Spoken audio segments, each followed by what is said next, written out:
Louvado seja o nome do nosso Senhor e Salvador Jesus Cristo. Então, vamos dar início. A câmera está onde? A câmera está aqui, Pedro, eu quero sair na câmera aqui. Então, meus irmãos, nós vamos dar início ao nosso culto de adoração e louvor ao nosso Deus, agradecer a Ele por esses momentos maravilhosos que Ele está nos dando, nos tirando lá daquela movimentação e nos dando um lugar de paz, tranquilidade, de relacionamentos. E nós temos muito o que agradecer a Ele por tudo que Ele tem feito por nós. Vamos, meus irmãos, abrir as nossas Bíblias no Salmo de número 46. Salmo 46. Nós vamos fazer essa leitura.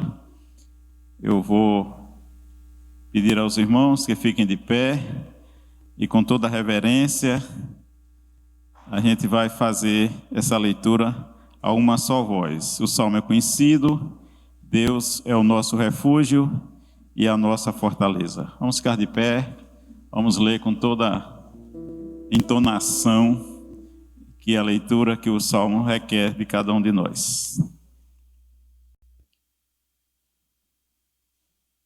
Todos.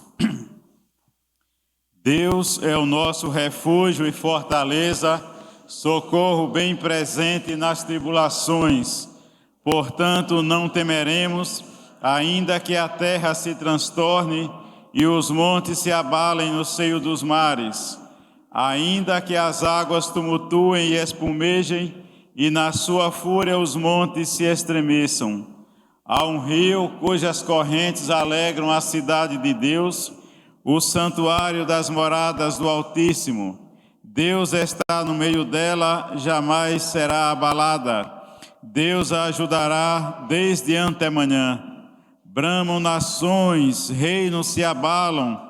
Ele faz ouvir a sua voz e a terra se dissolve. O Senhor dos exércitos está conosco, o Deus de Jacó é o nosso refúgio. Vinde, contemplai as obras do Senhor, que assolações efetuou na terra. Ele põe termo à guerra até aos confins do mundo, quebra o arco e despedaça a lança, queima os carros no fogo. Aquietai-vos e sabei que eu sou Deus. Sou exaltado entre as nações, sou exaltado na terra. O Senhor dos exércitos está conosco, o Deus de Jacó é o nosso refúgio. É assim, meus irmãos, que nós devemos nos comportar. Parece que Davi estava vendo ali um terremoto, um tsunami, o mar agitado, os rios agitados, mas ele disse que diante daquilo tudo que ele estava vendo ali, parece que a natureza estava revoltada. Ele disse que tudo aquilo, no entanto, Deus é o nosso refúgio e a nossa fortaleza. É essa visão de mundo que nós precisamos ter. Nesse mundo cheio de complicações e dificuldades, nós temos que lembrar que Deus está conosco todos os dias da nossa vida. Podem sentar. Vamos orar. Aqui estamos, ó Senhor, nosso Deus e nosso Pai, na Tua presença.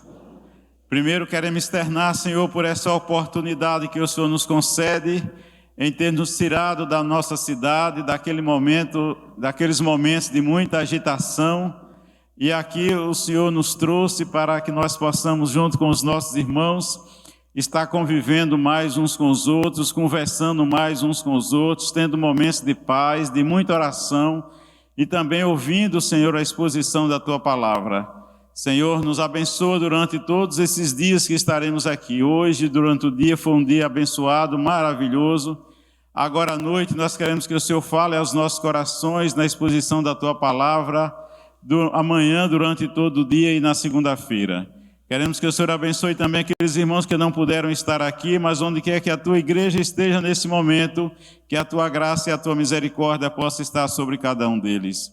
Abençoa aqueles nossos irmãos que estão aqui, Senhor, nesta noite, que eles tenham consciência de que aqui eles estão por causa do Senhor, porque o Senhor tem uma palavra para cada um deles e para cada um de nós. E nós estamos aqui, Senhor, prontos a Te ouvir. Nos ajuda, Senhor, nos protege, nos abençoa. E fala, Senhor, fala aos nossos corações durante esses 3 dias aqui. Em nome de Jesus, nosso Senhor, É em nome dele que nós te pedimos e te agradecemos. Amém. O grupo de louvor vai cantar uma música.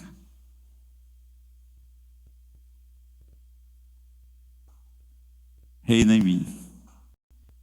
Reina em mim. Nós vamos cantar com as irmãs, os irmãos do louvor.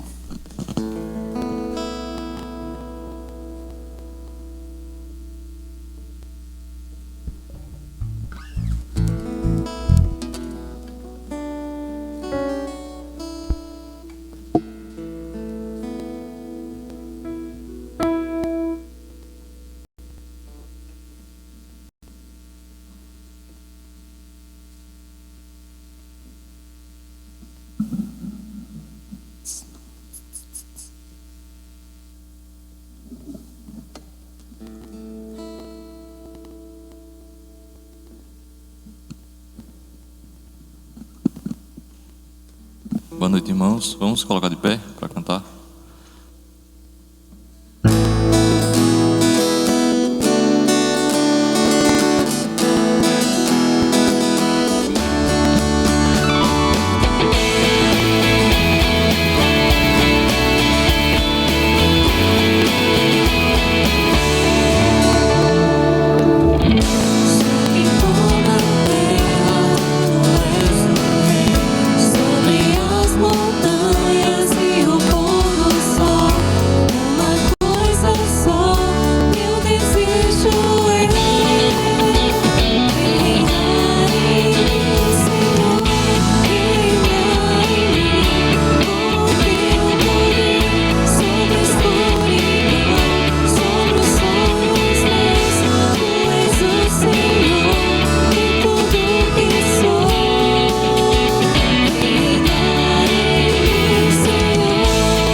Mateus capítulo 5. Vamos ler Mateus capítulo 5.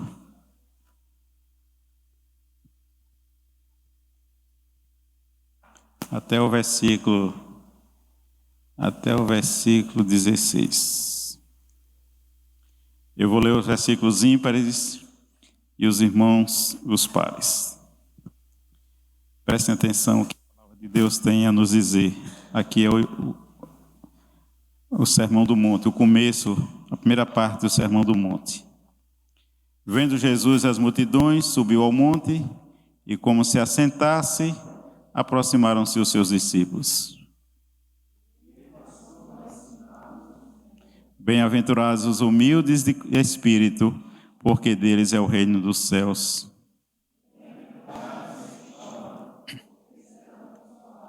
Bem-aventurados os mansos, porque eles herdarão a terra.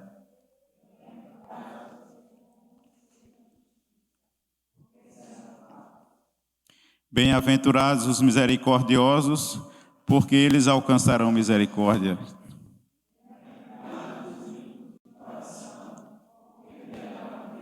Bem-aventurados os pacificadores, porque serão chamados filhos de Deus.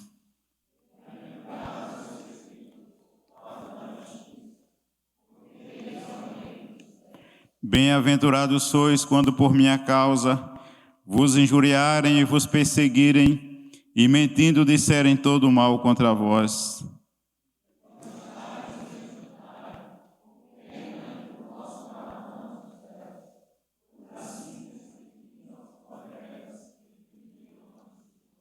Vós sois o sal da terra, e se o sal vier a ser insípido, como lhe restaurar o sabor?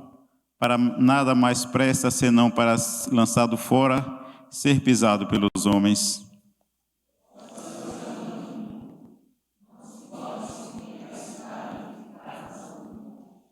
Nem se acende uma candeia para colocá-la debaixo do alqueire, mas no velador, e alumia a todos os que se encontram na casa.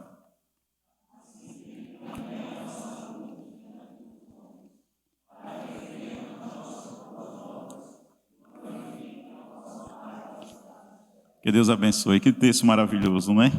Olha o que Jesus diz aqui no versículo 16. Assim também brilhe a vossa luz diante dos homens, para que vejam as vossas boas obras. As nossas boas obras não podem ficar escondidas debaixo do alqueire, não podem ser escondidas nem guardadas. Elas devem ir para o velador, iluminar a todos, não é? E para que todos vejam as suas boas obras e glorifiquem a vosso Pai que estás nos céus. As vossas boas obras, elas não devem glorificar a você, mas devem glorificar ao nosso Pai que estás nos céus. Então, serve de exemplo para todos nós. Se você ainda não é essa luz, Jesus está dizendo nessa noite que você precisa brilhar e mostrar as suas boas obras para que todos vejam e que elas glorifiquem ao nosso Pai que está nos céus. Nós vamos passar a palavra aos irmãos do louvor e nós vamos cantar agora e depois nós vamos orar e o pregador da noite terá a palavra. Louvor.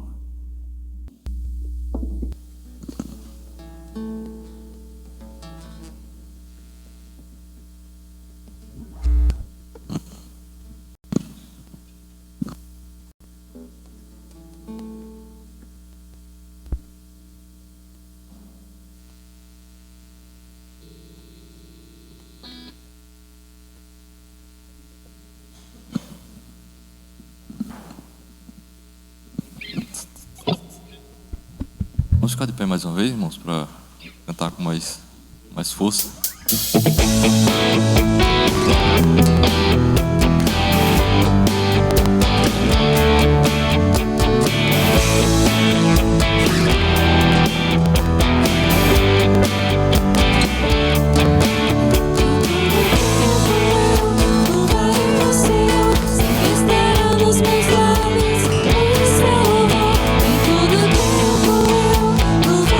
Senhor.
Nós vamos fazer uma oração agora. Eu peço a todos vocês que, nesse momento, curve a sua cabeça e faça aí uma oração silenciosa, uma oração de confissão de pecados. Abra o seu coração e a sua mente.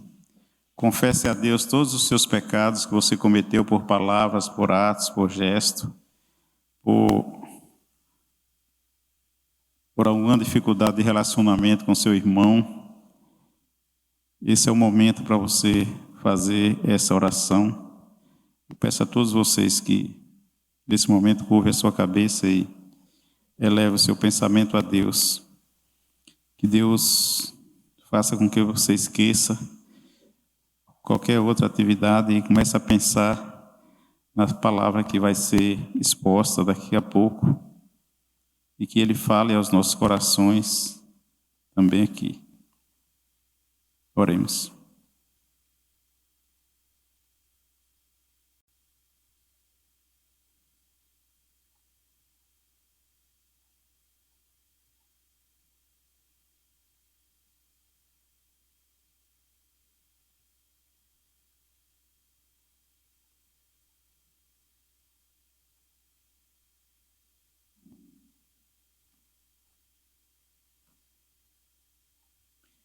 Senhor, estamos na Tua presença nesse momento.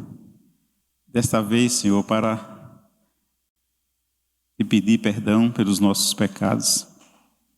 Nós somos pecadores. A Bíblia diz que Deus olhou dos céus abaixo e não viu um justo, nenhum sequer. E diz também que todos pecaram e carecem da graça e da misericórdia de Deus. Davi, no Salmo 51, ele diz: pequei contra ti somente, e fiz o que é mal perante os teus olhos. Então, Senhor, a nossa natureza ela é pecaminosa. A gente já nasce com a tendência, Senhor, de fazer o errado. Por isso, Senhor, nós precisamos ter consciência dessa nossa pecaminosidade e quão frágeis nós somos, quão pecadores nós somos. E quando nós temos essa consciência, Senhor, nós vemos a necessidade que temos de nos aproximar de Ti e buscar a Tua graça e a Tua misericórdia. Te agradecemos, Senhor, porque o Senhor nos escolheu para estarmos aqui nesta noite, nesse momento. Não é à toa que nós somos aqui. Nós somos presbiterianos e cremos na soberania de Deus e sabemos que o Senhor está no governo de todas as coisas. A Bíblia diz que nenhuma folha cai, nem um fio de cabelo fica branco se o Senhor não permitir. De forma que nós cremos que o Senhor está conduzindo a nossa vida em tudo em nós. Então, Senhor, perdoa os nossos pecados. Cada um, Senhor, especialmente aqueles que nós temos mais dificuldades, que o Senhor nos dê força, coragem, para a gente abandonar a todos. Senhor, e nesse momento em que a Tua palavra vai ser exposta, que o Senhor também abra o nosso coração e a nossa mente para a gente entender e também ter coragem para mudar, Senhor.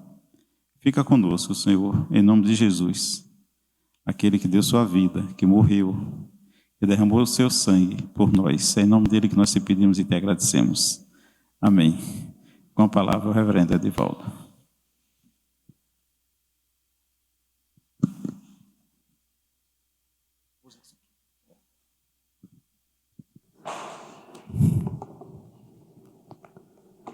Boa noite, meus irmãos. Tudo bem com vocês? Estão cansados? Um pouquinho só, né? Eu estou meio quebrado, viu?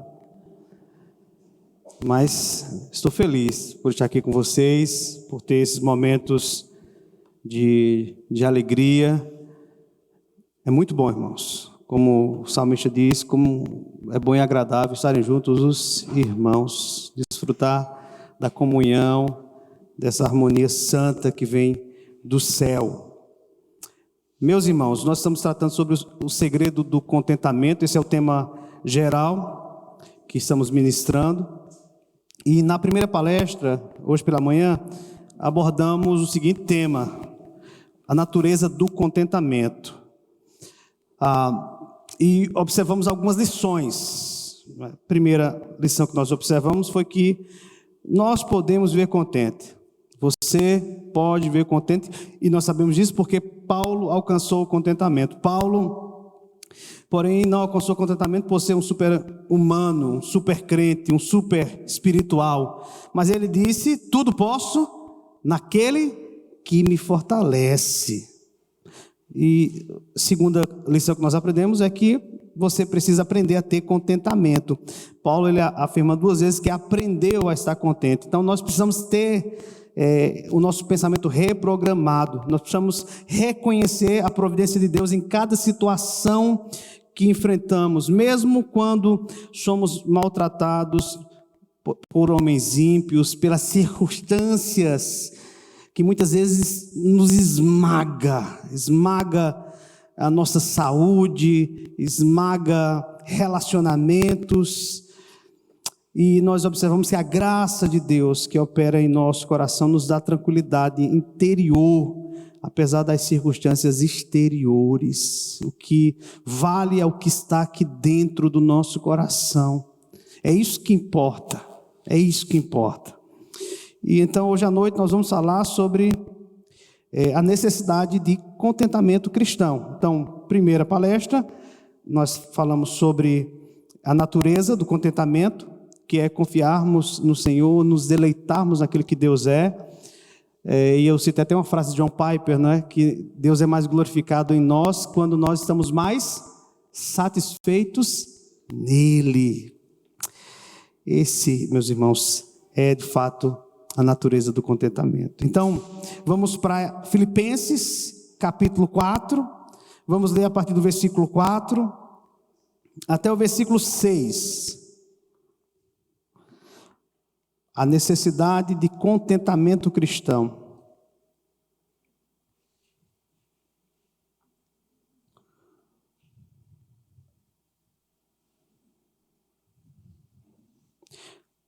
Filipenses 4, do versículo 4 até o versículo 6. Diz assim a santa palavra de Deus: alegrai-vos sempre no Senhor. Outra vez digo, alegrai-vos. Seja a vossa moderação conhecida de todos os homens, perto está o Senhor. Não andeis ansiosos de coisa alguma. Em tudo, porém, sejam conhecidas diante de Deus as vossas petições pela oração e pela súplica com ações de graça. Irmãos, nós precisamos explorar nessa noite a seguinte pergunta: por que nós devemos buscar o contentamento? Talvez essa pergunta seja muito óbvia, porque nós já vimos de manhã a natureza do contentamento. Mas essa pergunta, irmãos, eu digo a vocês, é muito relevante. Por que nós devemos buscar o contentamento? Porque essa deveria ser uma das nossas principais metas como cristãos. Veja, há pelo menos 7 razões pelas quais os cristãos precisam buscar o contentamento. Então vou falar dessas 7 razões pelas quais os cristãos precisam buscar o contentamento. A primeira razão, eu quero que você grave bem isso, certo? Há muitas coisas que nós vamos desenvolver mais amanhã, pela manhã, mas é importante observar essas 7 razões aqui. A primeira razão é que Deus foi quem ordenou o contentamento. Essa é a nossa primeira razão para buscarmos o contentamento. É só você observar as palavras do apóstolo Paulo aqui. Paulo ele diz no versículo 4, olhe com toda atenção. Ele diz: alegrai-vos sempre no Senhor. Outra vez digo, alegrai-vos. O que nós temos aqui, irmãos? Nós temos aqui uma ordem, é uma ordem de Deus, é um mandamento de Deus, irmãos. O contentamento é uma ordenança, não é uma opção. E também, veja, não é uma recomendação. Deixar de ser alegre é uma desobediência a uma expressa ordem do nosso Deus. O Evangelho, ele trouxe alegria. O reino de Deus é alegria. O fruto do Espírito Santo é alegria. E a ordem de Deus qual é? Está no imperativo: alegrai-vos. Como cristãos, somos um povo que busca obedecer a Deus, não é verdade? Ou não? A característica do povo cristão não é obediência? Tem que ser obediência. Porque quando nós obedecemos a Deus, nós glorificamos a Deus. Quando nós somos obedientes, nós estamos entendendo que nós temos Deus como uma coisa mais importante da nossa vida. O próprio Jesus, ele diz assim: se vocês me amam, vocês guardam os meus mandamentos.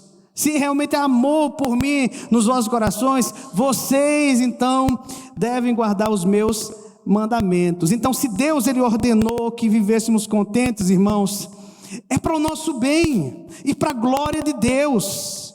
E aqui eu posso afirmar para vocês essa noite que o contentamento ele é ultra circunstancial. Paulo diz que nós devemos nos alegrar sempre, não é em só um momento, é sempre. Como a vida, irmãos, é um mosaico em que não faltam as cores escuras do sofrimento. Nossa alegria não pode depender das circunstâncias, como nós falamos pela manhã. Na verdade, nossa alegria, meus irmãos, não é ausência de problemas. Não é algo que depende do que está fora de nós. Alegrai-vos. É uma ordem de Deus, é um mandamento de Deus. Segunda razão, porque nós devemos buscar o contentamento. O contentamento, irmãos, é um tesouro de valor inestimável. Devemos buscar, irmãos, o contentamento, porque ele é a maior riqueza que nós podemos ter. Como é que eu sei disso? Como é que você sabe disso? Que o contentamento é um tesouro? Onde é que está essas palavras aqui? 1 Timóteo 6, versículo 6. Observe aí as palavras do apóstolo Paulo. Ele diz que grande fonte de lucro é a piedade com o contentamento. No contexto em que Paulo escreve a Timóteo, Paulo está contrastando aqui a busca por riquezas terrenas com a busca por contentamento. Em particular, ele dirige nossa atenção para o que é realmente importante. Nessa vida, não importa o quanto nós temos, nós não trouxemos nada a esse mundo e nós não levaremos nada dele. É o que Paulo diz aqui, 1 Timóteo 6, 7. Irmãos, o que importa é a eternidade. Por que nós estamos aqui? Por que você está aqui? Porque, meus irmãos, isso aqui é um pedacinho muito pequeno, muito minúsculo do que nós iremos desfrutar no novo céu e na nova terra. É a eternidade que importa. Irmãos, o contentamento é o dever, a glória e a excelência do cristão. A joia de um coração contente, ainda que possa ser vista nessa vida, ela é preciosa aos olhos de Deus e durará por toda a eternidade. Por isso que é uma joia preciosa que nós precisamos buscar. Nós não podemos ser negligentes. Primeiro, é uma ordem de Deus. Segundo, porque o contentamento é um tesouro de valor inestimável. Terceira razão, porque nós devemos buscar o contentamento, porque ter um espírito murmurador, irmãos, é um grande pecado.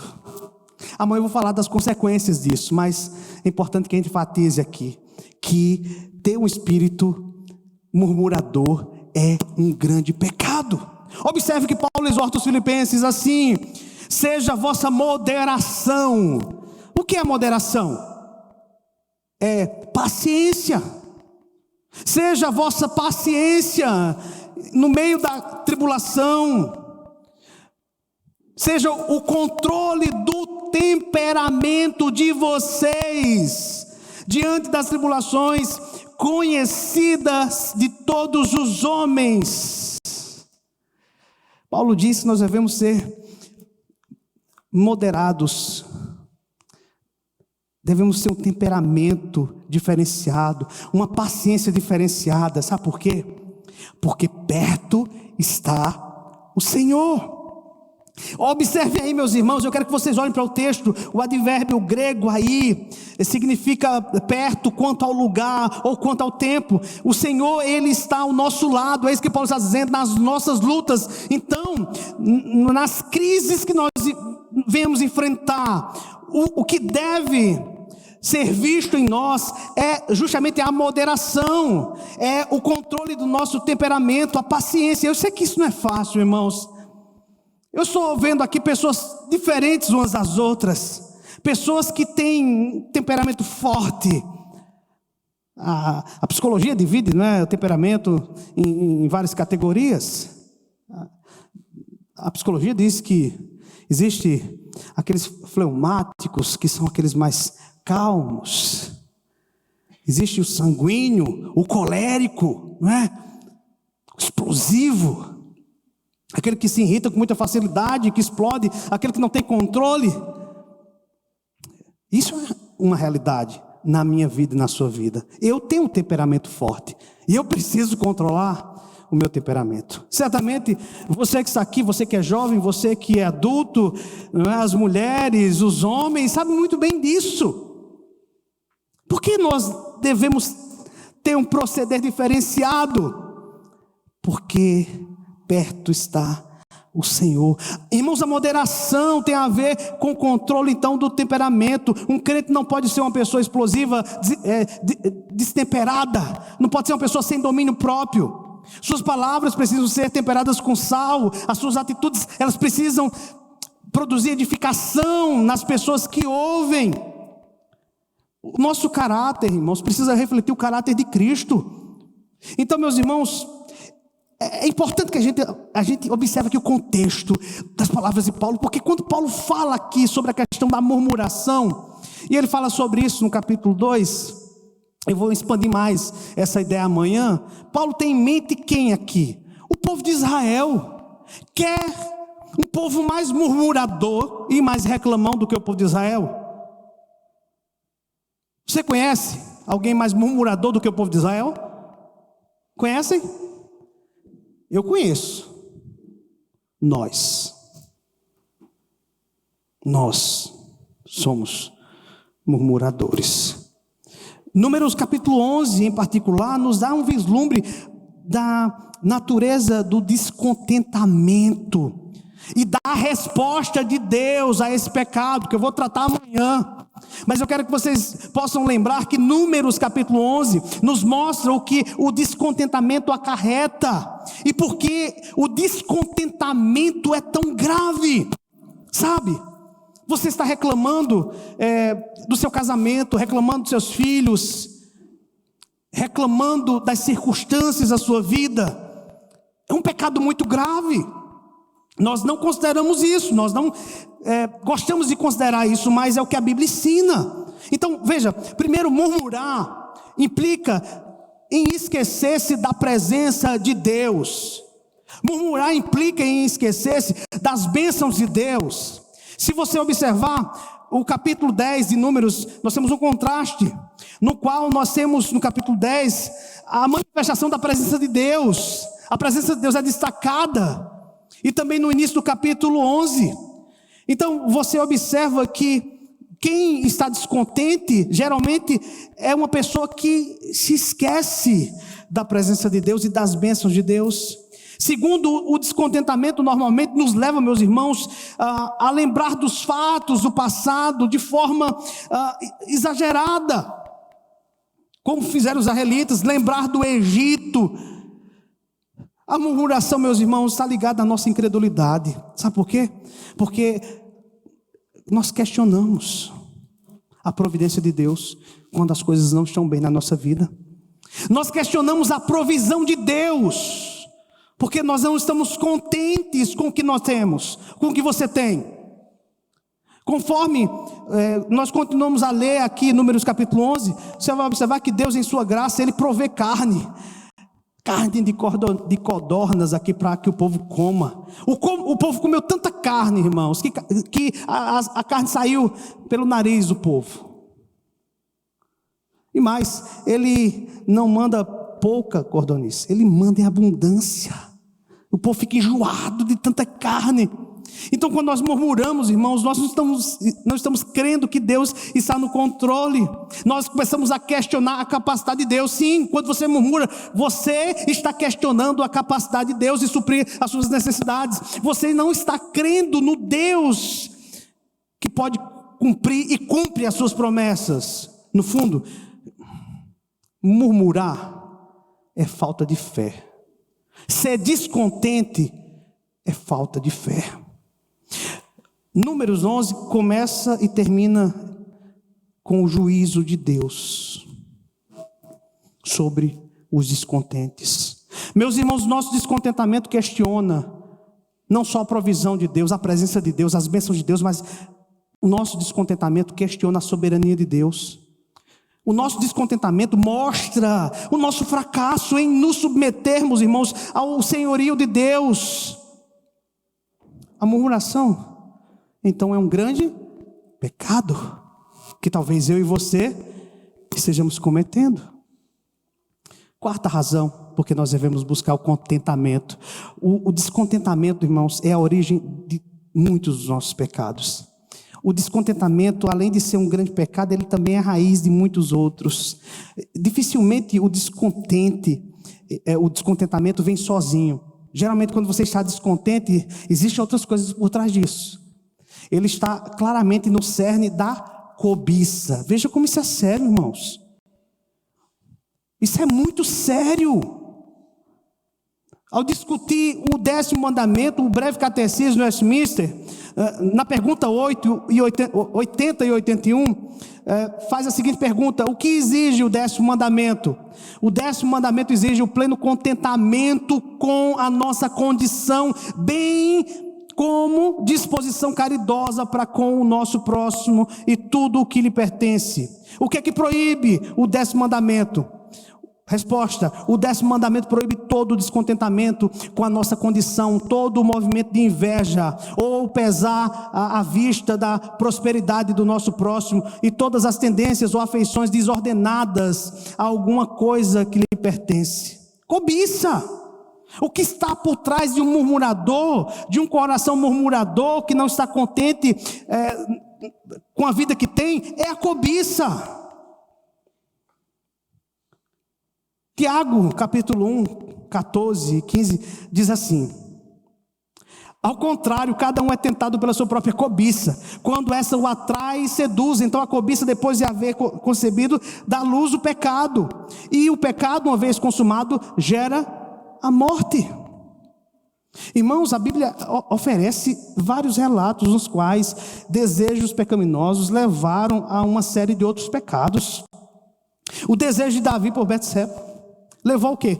Ao adultério, ao assassinato. O desejo de Eva fez com que ela e Adão comessem do fruto proibido e mergulhassem a humanidade em pecado, em morte, em miséria. Então é vital, meus irmãos, treinarmos o nosso coração e aprendermos a estar contente com o que Deus tem nos dado. Quando Deus nos faz novas criaturas em Cristo Jesus, irmãos, Ele nos dá um desejo por Ele mesmo. Ansiamos por Ele, como diz o salmista, ansiamos por Ele como a corça anseia pelas águas. Se nós ansiamos por Deus, nós não vamos ser pessoas cobiçosas. Irmãos, durante a santificação, Deus conduz nossos desejos para cada vez mais longe das coisas desse mundo. Então o contentamento é parte integral da nossa santificação. E se você vive uma vida descontente, o que está por trás disso é a cobiça. Você tem cobiçado. Quinta razão, porque nós devemos buscar o contentamento. Porque um espírito contente, irmãos, demonstra humildade. Demonstra humilde submissão à vontade de Deus. Um espírito contente, irmãos, demonstra submissão ao controle soberano de Deus sobre a sua vida. Veja, um espírito descontente, o que é que ele diz? Eu estou no controle e terei o que eu quero. Um espírito contente não pensa assim, ele aceita qualquer coisa que venha das mãos de Deus. Ele reconhece que Deus ordena todas as coisas. Veja, durante a prisão de Paulo em Roma, ele foi capaz de reconhecer isso. Ele foi capaz de reconhecer a mão de Deus sobre a sua vida. Então, meus irmãos, o espírito contente demonstra uma humilde submissão à vontade de Deus. E eu sei que isso aqui não é fácil. É porque nós costumamos orar assim. O Pai Nosso, né? Nós dizemos, seja feita a tua vontade assim na terra como no céu. Mas a verdade, no fundo, nós não gostamos dessa oração. Nós gostamos de orar assim, que seja feita a minha vontade, assim na terra como no céu. No fundo, é isso que nós queremos. No fundo, nós não queremos que Deus faça a vontade dele. No fundo, nós queremos que a nossa vontade seja feita. Isso demonstra que nós não confiamos nas escolhas de Deus. Estamos em pecado. Sexta razão, irmãos, sem contentamento não podemos experimentar a paz de Deus. Sem contentamento nós não podemos experimentar essa paz que excede todo entendimento, irmãos. Veja, nem é preciso aqui falar que um espírito contente é um espírito sereno. Mesmo assim, é bom enfatizarmos essa verdade, queridos, porque o descontentamento gera um tumulto na nossa alma. O contentamento, diferentemente, gera um espírito sereno e tranquilo. Filipenses, a mesma carta que nos ordena a nos alegrar e que apresenta Paulo aqui como o modelo de contentamento, também fala sobre a paz de Deus. A paz de Deus que excede todo entendimento. A busca, meus irmãos, por contentamento é, em essência, a busca dessa paz. Irmãos, como as pessoas precisam dessa paz. Como os nossos vizinhos precisam dessa paz. Como nós precisamos, irmãos, dessa paz. É só olharmos o que nós estamos presenciando no nosso mundo, meus irmãos. Quando nós olhamos para o índice de pessoas que estão dependentes de medicamentos para tratar a ansiedade, irmãos, é gigante. As pessoas estão sofrendo porque estão cada dia mais ansiosas. Nós vivemos numa época onde a ansiedade tem se alojado em nossos corações. E as pessoas vão em busca daquilo que não pode curar a ansiedade. Se for uma questão biológica do nosso organismo, tudo bem. Mas a maioria das vezes não é. Geralmente a ansiedade é causada porque nós não estamos satisfeitos com a nossa vida. E quando você olha para o que Paulo diz aqui, meus irmãos, Paulo ele diz, olha, vocês precisam buscar essa alegria porque é uma ordem de Deus. Vocês precisam entender a importância disso. Então, se vocês estão preocupados, se vocês estão ansiosos, vocês precisam buscar a Deus. Porque Deus vai trazer ao coração de vocês essa paz. Veja, irmãos, nós crentes precisamos dessa paz. A paz é dada a nós. Essa paz aqui é diferente da paz com Deus. A paz com Deus nós recebemos quando nos relacionamos com Cristo. Quando Cristo nos resgatou, nós fomos reconciliados com Deus. Nós estávamos em guerra e Cristo nos uniu a Deus novamente. Agora somos filhos de Deus. Então agora nós entendemos que estamos em paz com Deus. Isso é reconciliação. Mas aqui Paulo está falando de outra paz que nós precisamos buscar. A paz de Deus, irmãos, guarda os nossos corações. Paulo diz, guarda as nossas mentes, ou seja, nos protege, nos defende, atuando bem ali, no centro da nossa vida, no mais íntimo do nosso coração, na dimensão mais profunda do nosso ser, na sede da nossa vontade e de nossas decisões, impedindo que a ansiedade ou qualquer outro mal que queira perturbar a nossa paz entre na nossa alma e tome conta de nós. Essa paz faz isso. essa paz ela começa a dominar os nossos desejos e as nossas vontades. Veja, em um mundo tão depressivo como o nosso, tão ansioso como o nosso, nós precisamos buscar essa paz. Nós crentes temos essa possibilidade de desfrutarmos dessa paz. E achamos que um psicólogo pode trazer a solução. Quando eu falo psicólogo ou qualquer outro profissional da área, eu estou dizendo o seguinte, que eu não creio que um psicólogo ou qualquer outro da área possa tratar a alma do homem. Nem o ensino de Freud pode curar o coração do homem. Eu não estou me referindo às questões orgânicas, eu estou me referindo às questões da alma. 80% dos nossos problemas com ansiedade é da nossa alma. Então, meus irmãos, a paz que as Escrituras apresentam aqui é de um tipo diferente, por isso que Paulo diz, excede todo o entendimento. É a paz gerada pelo consolo absoluto do Espírito Santo no coração do crente. Foi essa paz, meus irmãos, que Davi evocou no Salmo 4, versículo 8, e que só pode ser sentida por aqueles que tiveram o coração transformado pela graça soberana do Senhor Jesus Cristo. Somente aqueles que consagram as suas vidas no altar de Deus é que pode experimentar essa paz, é que pode viver em paz. É uma paz que o mundo não pode oferecer, é uma paz que nenhum medicamento pode oferecer. Por isso que Paulo diz, é a paz que excede todo entendimento. Então, se você está deprimido, se você está com medo, essas síndromes que cada dia mais crescem, tudo isso, irmãos, é porque nós não nos apropriamos das verdades da palavra de Deus. Nós não nos apropriamos. Muitas vezes nós tratamos a Bíblia como uma caixinha de promessa, sabe? Aquele crente que gosta de abrir a Bíblia assim, todo dia, abre assim para ver. Se tiver uma palavra com conotação negativa, que trata do inferno, condenação, juízo, o que é que ele diz? Não é para mim não. Isso aqui é para aquele irmão lá na igreja, aquela irmã na igreja que precisava ouvir essa palavra, não é para mim não. Porque nós não queremos ser confrontados.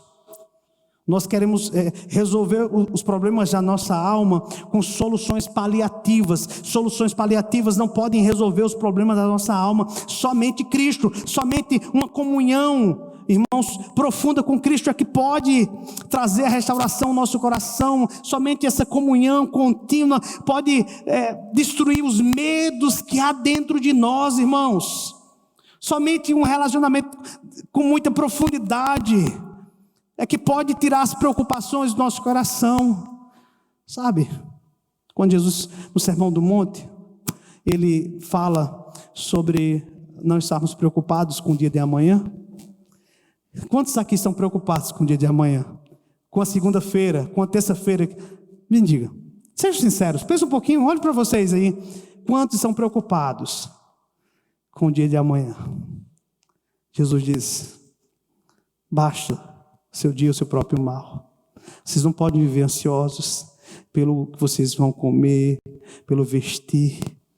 Porque quem raciocina assim não são os discípulos, quem raciocina assim são os ímpios, são os descrentes, são os homens e as mulheres desse mundo que não tem Cristo, que raciocinam dessa maneira. Nós discípulos não podemos raciocinar dessa maneira, porque nós temos Cristo. Sétima e última razão, um espírito contente é um espírito que adora. Veja o que Paulo diz aí, olhe para o versículo 6. Não andeis ansiosos de coisa alguma. Interessante isso aqui, não é? Não andeis ansiosos de coisa alguma. Nada.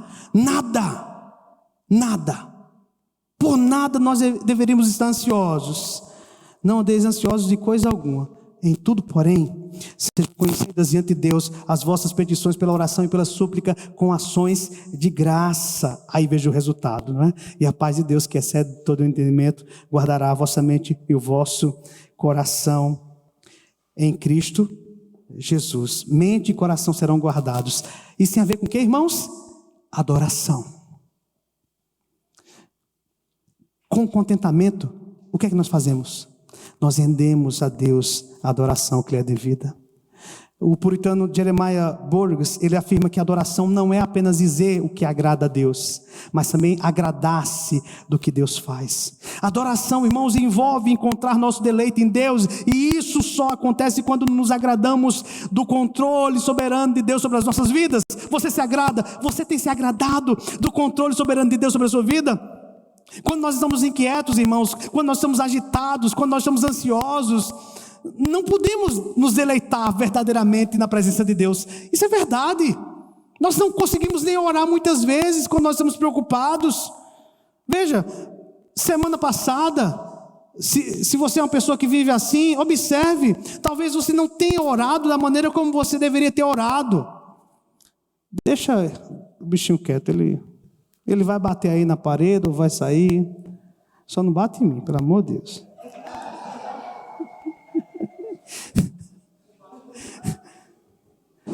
Ele vai acertar minha testa, viu? Foi embora. Então, durante a adoração, meus irmãos, nós repetimos as palavras do autor de um certo hino, que diz assim: tudo o que meu Deus ordena é bom. Tudo o que meu Deus ordena é bom. O verdadeiro contentamento, meus irmãos, é o cerne da verdadeira adoração.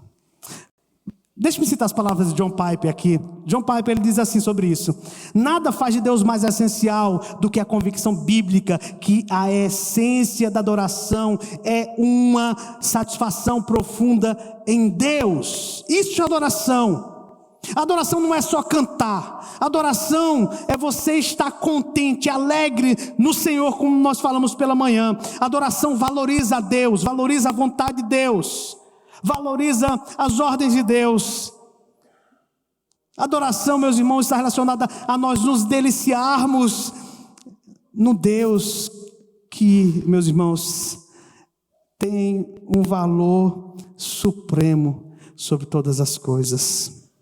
Eu já estou concluindo, mas eu quero dizer para vocês ainda o seguinte, que quando a paz parece distante, eu quero que você lembre-se de que ela tem sua origem em Deus, e é um presente de Deus para você, e ela estará sempre presente quando você precisar, quando você entender assim: eu não dependo das circunstâncias, eu dependo do meu Deus. Deus promete que vai inundar o nosso coração de paz. Se nós descansarmos em Deus, nós seremos paz. Sabe por que nós não temos paz? Essa paz que excede o entendimento? Porque nós não temos descansado em Deus. Talvez você não tenha descansado em Deus. Quando vem as más notícias, como é que nós nos comportamos? Como é que você se comporta quando vem as más notícias? Lembra de Abacuque? Abacuque, ele ficou sabendo das más notícias do que Deus ia fazer. Sim, Deus ia castigar o seu povo usando uma nação ímpia. Deus ia disciplinar o seu povo usando os caldeus. E depois de saber disso, depois de dizer: Senhor, mas tu é tão puro, como é que o Senhor vai usar uma nação ímpia? Depois disso, Abacuque vai orar. E depois que Abacuque ora, nós temos o capítulo 3. Abacuque, no final do capítulo 3, ele diz o seguinte, Abacuque 3, 17 e 18. Ainda que a figueira não floresça. Observe que isso aqui é a paz, que excede todo entendimento, que sobressai a todas as outras paz. Ainda que a figueira não floresça, nem haja fruto na vide, o produto da oliveira minta, e os campos não produzam mantimento, as ovelhas sejam arrebatadas do aprisco, e nos currais não haja gado. Todavia, eu me alegro no Senhor, exulto no Deus da minha salvação. Quer combater a ansiedade na sua vida? Se renda ao Senhor. Se renda ao senhorio de Cristo na sua vida. E seja confiante na providência de Deus, porque o que Deus faz é o melhor para as nossas vidas. O que você faz não é o melhor para a sua vida, é sempre o pior. Mas quando dependemos de Deus, quando confiamos em Deus, Deus vai inundar o nosso coração de paz. E nós cremos nisso, porque Ele promete na sua palavra. Que Deus nos abençoe. Que Deus aplique sua palavra aos nossos corações e que realmente possamos guardar no nosso coração essas 7 razões, porque nós devemos buscar o contentamento. Amém. Vamos orar? Vamos fazer uma oração? Senhor Deus, nós queremos te agradecer por tua palavra que foi ministrada aos nossos corações. Vimos essas 7 razões pelas quais nós devemos buscar o contentamento. Vimos aqui, ó Deus, que um coração descontente é um coração que não confia em Ti, é um coração cobiçoso, é um coração inquieto, é um coração incrédulo, é um coração que está preocupado sempre com o dia de amanhã. Ó Deus, nós estamos vivendo assim, em pleno século 21. Nós muitas vezes abrimos os nossos lábios para dizer que confiamos em Ti, que descansamos em Ti, mas as nossas ações, as nossas atitudes demonstram o contrário disso. Por isso nós estamos aqui nessa noite para te suplicar o perdão, Senhor, em virtude do nosso descontentamento, em virtude da nossa cobiça, por desejarmos, ó Deus, aquilo que não é da Tua vontade para a nossa vida. E o que não é da Tua vontade para a nossa vida não é bom, é ruim, vai nos prejudicar, vai destruir a nossa vida. Ó Senhor, nos ajude a entendermos a importância de confiarmos em Ti, diante das lutas, Senhor, fazer com que a nossa paciência sobressaia, o nosso domínio próprio se sobressaia, e assim possamos entregar a Ti as nossas dificuldades, os nossos anseios, as nossas preocupações, e o Senhor promete que a paz que excede todo entendimento guardará o nosso coração e a nossa mente em Cristo Jesus. Sim, Senhor, nós cremos que o Senhor fará isso. E é bem verdade que não para por aí, porque Paulo continua dizendo: tudo que é verdadeiro, tudo que é amável, tudo que é justo, tudo que é de boa fama, se algum louvor há, alguma virtude há, que isso ocupe os vossos pensamentos. Senhor, isso é o Evangelho, é meditar no Evangelho de Cristo, é meditar na beleza de Cristo, nos atributos do nosso Deus. Ó Deus, naquilo que Tu és, nas Tuas grandes obras, que nós encontraremos o refrigério para nosso coração, para nossa alma tão aflita, tão desesperada, Senhor. Nesses dias que vivemos, Senhor, com a preocupação sempre no dia de amanhã. Senhor, nos ajude a lançar sobre Ti todas as nossas ansiedades e preocupações, porque o Senhor tem cuidado de nós, é isso que ensina a Tua palavra. Como lemos aqui, Senhor, nós podemos nos refugiar em Ti, quando vier a tribulação, quando vier as lutas, o Senhor é o nosso refúgio e fortaleza, socorro bem presente na tribulação. E o Senhor diz no final do Salmo: aquietai-vos e sabei que eu sou Deus. Aquietai-vos. Isso é contentamento, isso é tranquilizar o coração na Tua soberania, no Teu poder, porque o que o Senhor faz é o melhor para a nossa vida, Senhor. Obrigado, Senhor, por Tua palavra, em nome de Jesus, amém. Ok? Vamos ficar por aqui, aí vocês decidem o que vocês querem fazer, tá bom?